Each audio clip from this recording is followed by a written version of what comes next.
Hello students, आज आज हम बात करेंगे सब्स्टिट्यूशन रिएक्शंस की। तो सब पहले तो सब्स्टिट्यूशन रिएक्शन यानी प्रतिस्थापन अभिक्रिया। तो सब्स्टिट्यूशन का मतलब होता है प्रतिस्थापन, यानी इसमें क्या होगा, सबस्ट्रेट के ऊपर रिएजेंट अटैक करेगा और सबस्ट्रेट में से कोई ना कोई एक चीज़ यानी लिविंग ग्रुप यहाँ से बाहर निकलेगा। तो योगात्मक में तो क्या था कि रिएजेंट अटैक करता तो जुड़ के ही रह जाता है, लेकिन सब्स्टिट्यूशन यानी प्रतिस्थापन अभिक्रिया में क्या होगा कि रिएजेंट सबस्ट्रेट पे अटैक करेगा, उसमें से कुछ ना कुछ तो निकलेगा। इसे हम बोलते हैं प्रतिस्थापन अभिक्रिया। यानी रिएजेंट ने क्या कर दिया, किसी न किसी मॉलिक्यूल को निकाला तो उसका विस्थापित कर दिया, इसे हम बोलेंगे प्रतिस्थापन अभिक्रिया। जैसे CH4 + Cl2, अगर इन दोनों की रिएक्शन करवाई तो इसमें क्या हुआ, CH3Cl + HCl। तो H का क्या हो गया, विस्थापन हो गया। किसने करवाया, Cl ने, रिएजेंट ने। तो रिएजेंट ने क्या कर दिया, विस्थापित। इसे बोलते हैं प्रतिस्थापन, यानी हाइड्रोजन को निकाल लिया, खुद जुड़ गया, तो ऐड भी हुआ और निकला भी, तो इसे हम बोलते हैं प्रतिस्थापन अभिक्रिया। इसी प्रकार CH3Cl + Cl2 की फिर रिएक्शन करवाते हैं तो CH2Cl2 + HCl, CH2Cl2 + Cl2 से रिएक्शन करवाने पर CHCl3 + H यानी क्लोरोफॉर्म बन गया। इसी प्रकार क्लोरोफॉर्म को Cl2 से रिएक्शन करवाने पर क्या बन गया, पायरीन, CaCl4 + HCl। तो सब्स्टिट्यूशन रिएक्शन में क्या होगा, किसी न किसी लिविंग ग्रुप का यानी किसी न किसी एटम या ग्रुप का इसमें सब्स्टिट्यूशन यानी प्रतिस्थापन होगा, उसे हम बोलते हैं सब्स्टिट्यूशन रिएक्शंस। और एक बात कि सब्स्टिट्यूशन रिएक्शन हमेशा कौन से सबस्ट्रेट में होगी, सब्स्टिट्यूशन जो रिएक्शन होती है वो सिंगल बॉन्डेड कंपाउंड में होती है। जैसे CH4 से सारे सिग्मा बॉन्ड है तो आसानी से Cl इसे रिएक्शन करता है।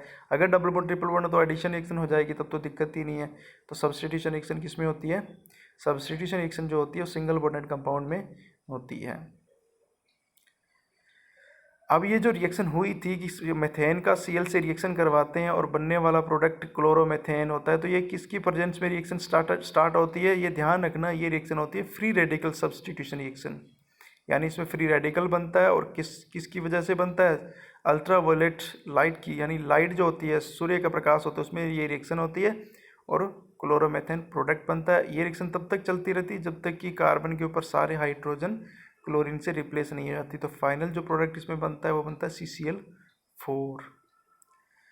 अब हम बात करते हैं न्यूक्लियोफिलिक सब्स्टिट्यूशन रिएक्शन।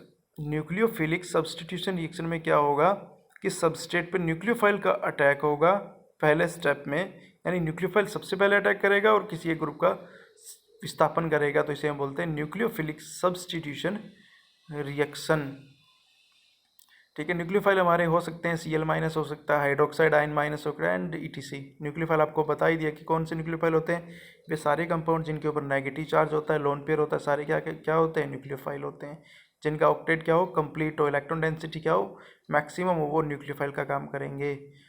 तो न्यूक्लियोफाइल क्या होता है, जो इलेक्ट्रॉन पेयर को डोनेट कर सकता है और क्या बनाएगा, नया सिग्मा बॉन्ड बनाएगा, उसे न्यूक्लियोफाइल कहते हैं।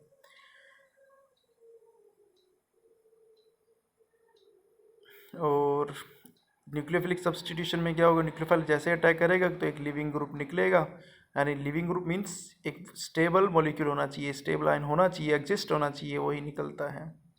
तो जैसे एल्किल हैलाइड में देखें तो एल्किल हैलाइड में न्यूक्लियोफाइल जब अटैक करता है तो लिविंग ग्रुप के रूप में क्या निकलता है, हैलोजन सब्स्टिट्यूएंट निकलता है। ठीक है,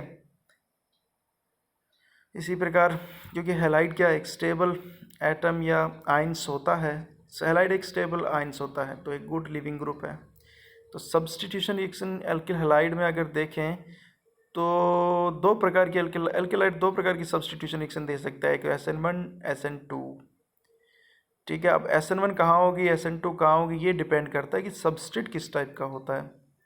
ठीक है, यानी सबस्ट्रेट हम तीन प्रकार का होता है, टर्सरी, सेकेंडरी और प्राइमरी। तो टर्सरी जो होता है उसमें मेनली कौन सी रिएक्शन होती है, अगर टर्सरी एल्किलाइड है तो वहाँ केवल SN1 रिएक्शन होगी। ठीक है, और अगर प्राइमरी है तो वहाँ केवल क्या होगी, SN2, क्योंकि SN1 रिएक्शन दो स्टेप में होती है।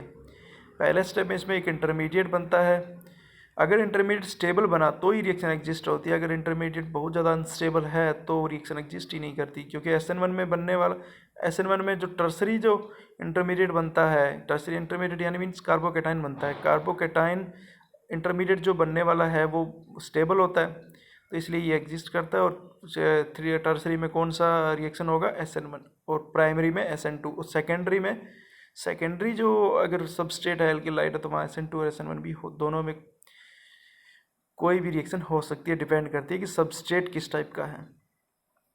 ठीक है, तो SN1 रिएक्शन 2 स्टेप में होती है। पहले स्टेप में इंटरमीडिएट बनता है, और इंटरमीडिएट बनने के बाद दूसरे स्टेप में न्यूक्लियोफाइल अटैक करके वो स्टेप फास्ट होता है, प्रोडक्ट की फॉर्मेशन करता है।